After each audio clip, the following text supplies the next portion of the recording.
Chapter 4. Humility in the Teaching of Jesus. Learn from me, for I am gentle and lowly in heart. Matthew 11:29. And whoever desires to be first among you, let him be your slave, just as the Son of Man did not come to be served, but to serve. Matthew 20:27 and 28. We have seen humility in the life of Christ as he laid open his heart to us. Now let us read his teaching. There we will see how he spoke of it, and how far he expects men, and especially his disciples, to be as humble as he was.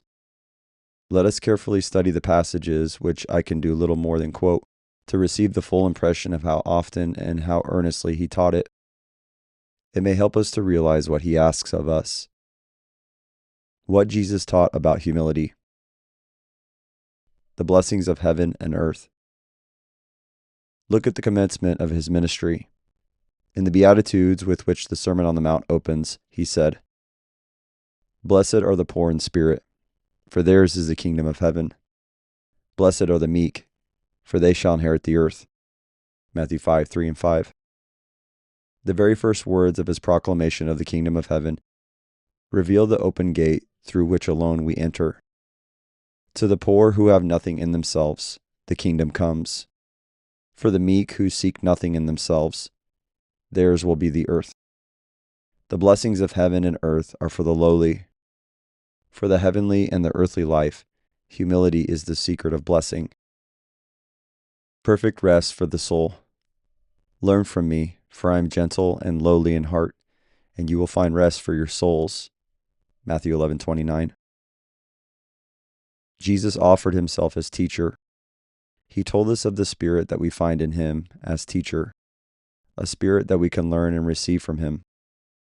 Meekness and lowliness are the things he offers us. In this we will find perfect rest of soul. Humility is to be our salvation. Greatness in the kingdom. The disciples had been disputing who would be the greatest in the kingdom, and had agreed to ask the Master. Matthew 18:1. He set a child in their midst and said, "Therefore, whoever humbles himself as this little child is the greatest in the kingdom of heaven." Verse 4. The question is indeed a far-reaching one. What will be the chief distinction in the heavenly kingdom? No one but Jesus would have given this answer. The chief glory of heaven, the true heavenly mindedness, the chief of the graces is humility. He who is least among you all will be great. Luke 9:48. The standard of glory. The sons of Zebedee had asked Jesus if they might sit on his right and left, the highest places in the kingdom. Jesus said it was not his to give, but the Father's, who would give it to those for whom it was prepared. They must not look or ask for it. Their thought must be of the cup and the baptism of humiliation. And then he added, "And whoever desires to be first among you, let him be your slave, just as the Son of Man did not come to be served, but to serve." Humility, as it is the mark of Christ the heavenly, will be the one standard of glory in heaven. The lowliest is the nearest to God. The prime position in the church is promised to the humblest, the only way to honor. Speaking to the multitude and the disciples about the Pharisees and their love of the chief seats, Christ said once again, "He who is greatest among you shall be your servant." Matthew 23:11. Humiliation is the only ladder to honor in God's kingdom. The self-abased are exalted.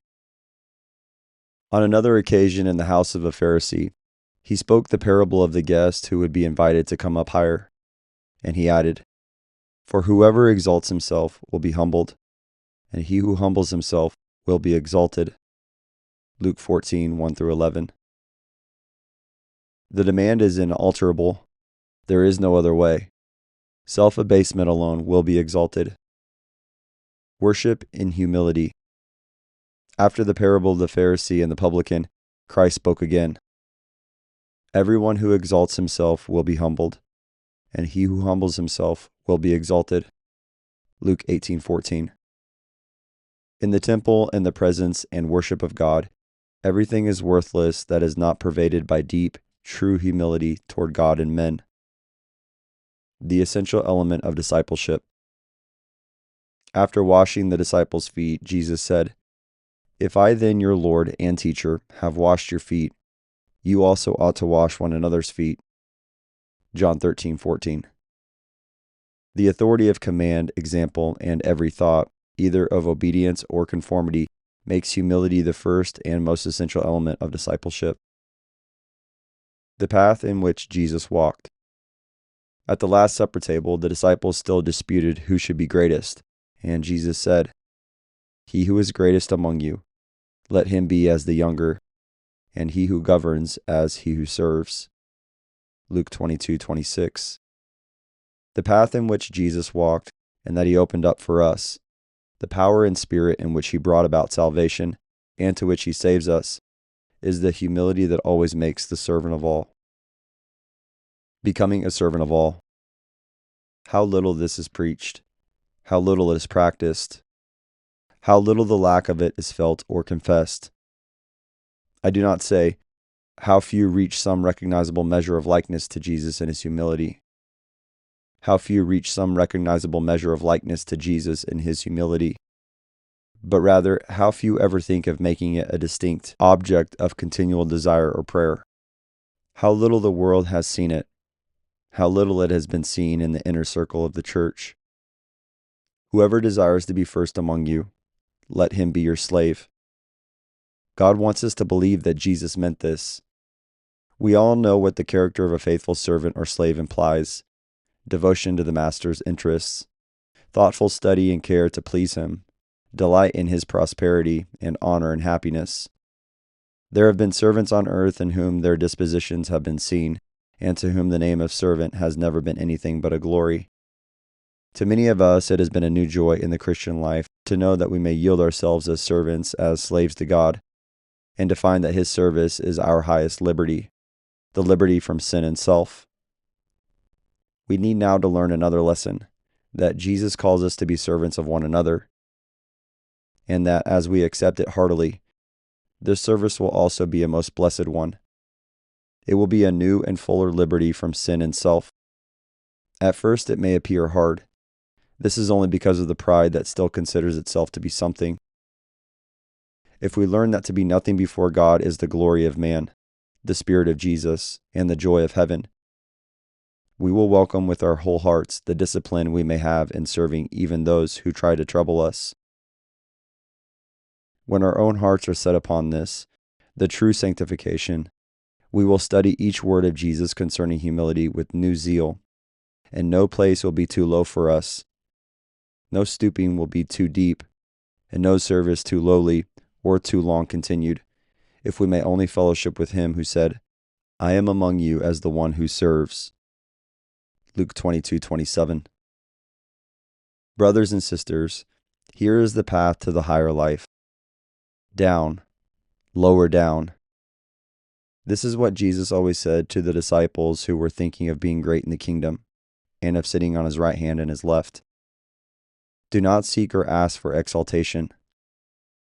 See to it that you abase and humble yourselves, and take no place before God or man, but that of servant. That is your work. Let that also be your one purpose in prayer. God is faithful. 1 Corinthians 1:9. Just as water always seeks and fills the lowest place, so the moment God finds men abased and empty, his glory and power will flow in to exalt and to bless. He who humbles himself, this must be our one care, will be exalted. This is God's care. By his mighty power and in his great love, he will do it.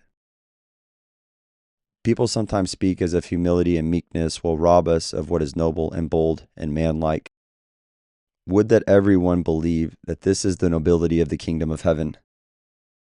If they would only understand that this is the royal spirit that the King of heaven displayed, that this is godlike, to humble oneself, to become the servant of all. This is the path to the joy and the glory of Christ's presence ever in us, his power ever resting on us. Jesus, the meek and lowly one, calls us to learn from him the path to God. Let us study the words we have been listening to until our hearts are filled with the thought, my one need is humility. Let us believe that what He shows, He gives. What He is, He imparts. As the meek and lowly one, He will come in and dwell in the longing heart.